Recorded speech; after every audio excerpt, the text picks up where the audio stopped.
Good morning to all of you. आज हम सभी लोग चैप्टर 2 में एक्सरसाइज में जो क्वेश्चन बचे रह गए हैं उसे सॉल्व करेंगे।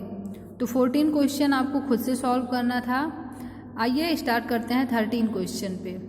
क्वेश्चन आपका है 200 ग्राम द्रव्यमान की एक हॉकी की गेंद 10 मीटर पर सेकेंड के गति से चल रही है या फिर इतने स्पीड से क्या कर रही है, गति कर रही है। यह एक हॉकी स्टिक से इस प्रकार टकराती है 5 मीटर पर सेकेंड के वेग से अपने प्रारंभिक मार्ग पर वापस लौट आती है। हॉकी स्टिक द्वारा आरोपित बल द्वारा हॉकी की गेंद में आए संवेग परिवर्तन के परिमाप का परिकलन कीजिए। देखिए क्वेश्चन आप पहले समझिए कि क्वेश्चन में क्या कह रहा है।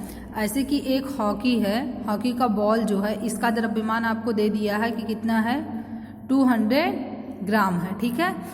और फिर कह रहा है कि ये इसी दिशा में क्या कर रही है, चल रही है, कितने के स्पीड से 10 मीटर पर सेकेंड के स्पीड से। तो मतलब ये U हो गया, ये M हो गया। अब ये गई मतलब ये बॉल समझो यहाँ है, फिर ये जब हॉकी के उससे टकराई तो इस तरह टकराई कि इस डायरेक्शन में मूव कर गई। और कितने वेग से मूव कर रही है, तो अंतिम वेग इसका जो दे देगा 5 मीटर पर सेकेंड के वेग से मूव कर रही। अब देखिए इस डायरेक्शन में जा रही थी, इस डायरेक्शन में मूव की तो इसके साइन क्या हो जाएगा, अपोजिट हो जाएगा ना। तो इसलिए यहाँ पे हम -5 लेंगे। और देखिए क्वेश्चन में कह रहा है आपको निकालना क्या है, आए संवेग परिवर्तन, संवेग परिवर्तन आपको निकालना है। यहाँ पे यहीं से आप समझिए संवेग परिवर्तन के परिमाप, मतलब आपको संवेग परिवर्तन निकालना है। तो संवेग परिवर्तन आप कैसे निकालते हैं, अंतिम संवेग माइनस प्रारंभिक संवेग। तो सबसे पहले आपको क्या करना होगा, देखिए क्वेश्चन को कैसे सॉल्व करेंगे। जो चीज़ें हमारा गिवन होता है उसे हम यहाँ पे नोट डाउन करेंगे। M आपका दिया, अब आप जान रहे हैं यूनिट इसकी ग्राम में नहीं लगाएंगे क्योंकि यहाँ मीटर पर सेकेंड है, तो यहाँ भी तो आपका kg होना चाहिए। तो इसको हम क्या किए, kg में कन्वर्ट करने के लिए 1000 से डिवाइड किए तो आपका 0.2 kg आ गया। अब उसके बाद U आपका प्रारंभिक वेग दिया ही है 10 मीटर पर सेकेंड। अब B का मान आप जान रहे हैं कि यहाँ पे -5 क्यों होगा, क्योंकि इसी डायरेक्शन में वो मूव कर रही है, ठीक है। तो -5 मीटर पर सेकेंड हो गया। अब संवेग परिवर्तन आप जानते हैं अंतिम संवेग माइनस प्रारंभिक संवेग, ठीक है। लेकिन संवेग का फॉर्मूला क्या होता है, P बराबर mb होता है, ठीक है। तो यहाँ पे mb, तो P बराबर mb किए अंतिम संवेग में, और यहाँ m u इसलिए किया गया है क्योंकि प्रारंभिक वेग उसका u से हम डिनोट किए हैं। तो आपने यहाँ पे क्या देखा कि यहाँ भी m, यहाँ भी m हम कॉमन ले ली, यहाँ पे बचा कितना b माइनस u हो गया। अब m का मान यहाँ से उठा के हम रख देंगे, 0.2 kg रखे, यहाँ पे v का मान रखे, u का मान रखे। तो आपका यहाँ पे जब दोनों साइन माइनस है इसलिए ऐड हुआ तो कितना हो गया 15 में जब 2 का मल्टीप्लाई करेंगे तो आंसर आपका जो आएगा इतना। अब ये माइनस साइन आपका क्या बता रहा है कि जो परिवर्तन हो रहा है संवेग में वो कैसा हो रहा है, अपोजिट डायरेक्शन में। इसलिए आप साइन को अगर छोड़ेंगे तो बता देंगे, ये जानेंगे आप इसको कि ये अपोजिट डायरेक्शन में हो रहा है। तो आंसर आपका जो आ जाएगा 3 kg मीटर पर सेकेंड। तो ये आपका बहुत इजी था, बस आपको थोड़ा सा समझना था क्वेश्चन में कि क्या चीज़ें गिवन है, क्या करना है। अब देखिए आप 14 क्वेश्चन कल ही कर चुके हैं, तो आप क्या करेंगे 15 क्वेश्चन पे आएंगे। क्वेश्चन में कह रहा है एक वस्तु जिसका द्रव्यमान 1 kg है, कोई वस्तु है जिसका द्रव्यमान हमको दे दिया है 1 kg, 10 मीटर पर सेकेंड के वेग से एक सीधी रेखा में चलते हुए विरामावस्था में आई।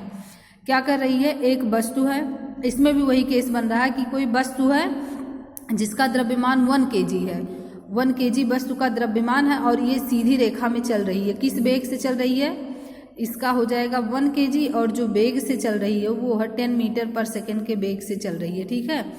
फिर कह रहा है सीधी रेखा में चलते हुए विरामावस्था में आई। विरामावस्था में जैसे ही आई आपने क्या देखा कि अंतिम वेग उसका 0 हो गया, तो यहाँ से भी 0 हो गया। विरामावस्था में रखे 5 kg द्रव्यमान के एक लकड़ी के टुकड़े से गुटके से टकराती है, मतलब यहीं पे कोई लकड़ी का गुटका रखा है जिसका द्रव्यमान दे दिया है 5 kg, इसी से टकराई तभी वो विरामावस्था में आई, ठीक है। अब देखिए ये जो लकड़ी का गुटका है द्रव्यमान है ये विरामावस्था में आपका रखा है, ठीक है। तो इसका जो है b आपका 0 हो गया, यहाँ तक समझे, इसका द्रव्यमान इतना दे दिया। फिर कह रहा कि टकराने के बाद क्या होता है, लकड़ी के गुटके से जब टकराती है उसके बाद दोनों साथ साथ उसी सीधी रेखा में चलने लगती हैं। फिर ये तो विरामावस्था में रखा था तो b 0 था, लेकिन फिर जब ये आया तो क्या हुआ, इससे टकराने के बाद दोनों एक ही साथ में इसी डायरेक्शन में चलने लगे, मतलब इसी दिशा में साथों साथ चलने लगे। फिर आपको क्या निकालना है क्वेश्चन में, संघट्ट के पहले तथा संघट्ट के बाद कुल संवेग की गणना करें। मतलब आपको टक्कर के पहले का संवेग निकालना है और टक्कर के बाद का संवेग भी निकालना है। आपस में जुड़े हुए संयोजन के वेग की भी गणना करें। जब ये दोनों लोग जुड़ जाते हैं, एक साथ चलते हैं, तो उसका वेग कितना है ये आपको फाइंड करना है। ठीक है, तो क्वेश्चन तो आपको समझ में आ गया होगा कि 1 kg का था द्रव्यमान, ये ऐसे इसी डायरेक्शन में 10 मीटर पर सेकेंड के वेग से चल रहा था। फिर यहाँ पे एक लकड़ी का गुटका रखा था जो विरामावस्था में था, इसका द्रव्यमान 5 kg था। फिर जब ये आया तो विरामावस्था में था, इसलिए b 0 हो गया। लेकिन जब यहाँ पे आया फिर टकराया, टकराने के बाद दोनों एक साथ चलने लगे। एक साथ जब चलने लगे तो वो किस वेग से चल रहे हैं आपको ये निकालना है, और टक्कर के पहले का संवेग, टक्कर के बाद का संवेग निकालना है। तो क्वेश्चन में आप क्या करेंगे, सबसे पहला काम जो चीज़ें हमारा गिवन है उसे हम नोट डाउन करेंगे। यहाँ पे देखिए m1 आपका इतना, m2 इतना, v1 आपका ये है। यहाँ पे आप q भी लिख सकते हैं, v भी लिख सकते हैं, इससे कोई प्रॉब्लम नहीं है। बस आपको यूनिट समझनी है कि आप क्या चीज़ें लिख रहे हैं। तब देखिए अब टक्कर के पहले के संवेग की बात करें तो यहाँ पे होता है m1 u1 plus m2 u2।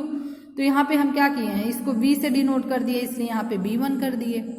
ठीक है, m1 b1 plus m2 b2। अब m1 का मान दिया है 1, b1 का मान दिया है 10, और यहाँ पे b2 का मान 0, इसलिए इस वाले मान से कोई मतलब नहीं क्योंकि 0 हो जाएगा। तो आप जाने कि टक्कर के पहले का संवेग कितना आ गया, 10 kg मीटर पर सेकेंड। तो ये रहा आपका पहला।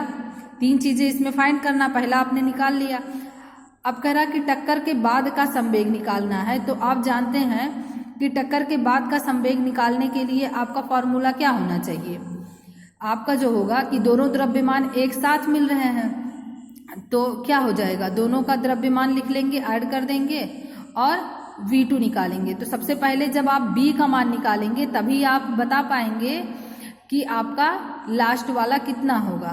तो आप क्या करेंगे, संवेग संरक्षण का नियम लगाए, टकराने के पहले का कुल संवेग और उसके बाद टकराने के बाद का कुल संवेग। तो आप जान रहे हैं टकराने के पहले का संवेग ये होता है, और बाद में जब दोनों एक साथ जुड़ गई हैं, दोनों द्रव्यमान एक हो गई हैं, इसीलिए यहाँ पे हम क्या कर दिए, ऐड कर दिए और v लिख दिए। अब यहाँ से आपको b निकालना है कि जब एक साथ दोनों जुड़ जाती हैं तो वो किस वेग से चलती हैं। तो देखिए ये चीज़ें आपने यहाँ पे फाइंड किया, कितना आया है 10 kg मीटर पर सेकेंड, m1 का मान 1, m2 का मान 5, ठीक है, v ऐसे, तो यहाँ पे 6 हो गया। अब आप यहाँ से b का मान क्या निकाले, 5/3 मीटर पर सेकेंड।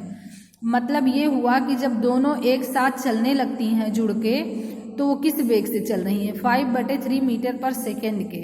अब आपको अंतिम संवेग निकालना है। अब अंतिम संवेग आपका क्या होता है, mb होता है, p बराबर mb होता है। तो m का मान आप क्या करेंगे, दोनों का जुड़ा हुआ मान रखेंगे, यहाँ से अलग अलग नहीं रखेंगे क्योंकि आपको बाद का निकालना है संवेग ना। तो बाद में क्या होती हैं, दोनों द्रव्यमान एक साथ हो जाती हैं, इसलिए m1 प्लस m2 आप करेंगे। तो यहाँ पे क्या करें, mb लिखे, m का मान आप यहाँ से निकाल लिए हैं, 6 आ गया, और v का मान क्या किए हैं, यहाँ से निकाले। जब कैंसिल किए तो आपका कितना आ गया, 10 kg मीटर पर सेकेंड। तो यहाँ पे आपने देखा कि आप टक्कर के पहले, टक्कर के बाद और वेग, तीनों चीज़ें आप फाइंड कर लिए। अब देखिए नेक्स्ट क्वेश्चन आपको कौन सा है, क्वेश्चन नंबर 16 है।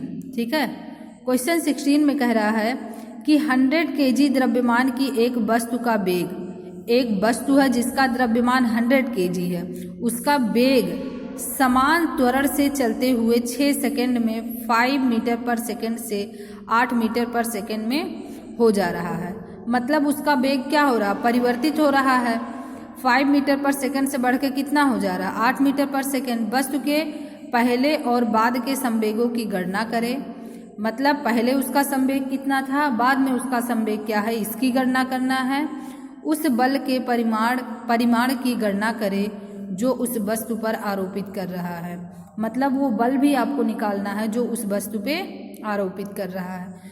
तो देखिए क्वेश्चन में जो चीज़ें गिवन है उसको नोट डाउन करेंगे। आइए सॉल्व करते हैं। पहले यहाँ पे हम क्या किए, m बराबर 100 kg, u बराबर 5 मीटर पर सेकेंड, b बराबर 8 मीटर पर सेकेंड, t बराबर 6 सेकेंड। ये चीज़ें आपको गिवन है और जो चीज़ें आपको निकालना होता है यहाँ आप नोट करके क्वेश्चन मार्क कर सकते हैं ताकि आपके दिमाग में रहे कि यही चीज़ें हमें प्रूफ करना निकालना है। तो आपको पहले प्रारंभिक से संवेग निकालना है। तो प्रारंभिक संवेग जो आपका हो जाएगा m संवेग p बराबर mv होता है, जहाँ पे m वस्तु का द्रव्यमान होता है, v वस्तु का वेग होता है। लेकिन यहाँ पे जो इसका प्रारंभिक वेग है इसको हम u से डिनोट किए हैं, इसीलिए यहाँ पे u लिखा गया है। अंतिम वेग को b से किए हैं, इसलिए यहाँ पे b लिखा गया है। m u किए, m का मान रखे, u का मान रख दिए, फाइंड किए, आपका कितना आ गया, ये आ गया 500 kg मीटर पर सेकेंड। अंतिम संवेग आप कैसे निकालेंगे, mv किए, m का मान उठा के रखे और v का मान रखे तो आपका 800 kg मीटर पर सेकेंड आ गया। अब आपको निकालना क्या है, बल निकालना है। तो आप बल का फार्मूला यही नॉर्मली पढ़े हो कि F बराबर ma होता है, ठीक है, F बराबर ma होता है। लेकिन आपने ये भी पढ़ा था कि a जो होता है आपका a कुछ होता है, क्या होता है, एक्सीलरेशन यानी त्वरण होता है। अब त्वरण किसे बोलते हैं, वेग परिवर्तन बटे समयांतराल को त्वरण बोलते हैं। तो क्या a की जगह पे हम इतना मान नहीं लिख सकते हैं, v minus you upon T लिख सकते हैं ना। यहाँ से ऐसे भी हम चाहें कि संवेग परिवर्तन बटे समयांतराल भी कर सकते हैं, ठीक है। लेकिन यहाँ पे अगर ऐसे आप चलेंगे तो आपको कोई प्रॉब्लम नहीं होगी। तो देखिए अब यहाँ से हम क्या किए, मल्टीप्लाई करके इसको लिखे, इसका मल्टीप्लाई किए, इतना आ गया। तो वही चीज़ें तो आ गया, संवेग परिवर्तन बटे समयांतराल। तो आप अगर डायरेक्ट करना चाहो तो कर सकते हो, नहीं तो आप यहाँ से देखिएगा कि कैसे हुआ। अब यहाँ से mv का मान रखे और mu का मान रखे,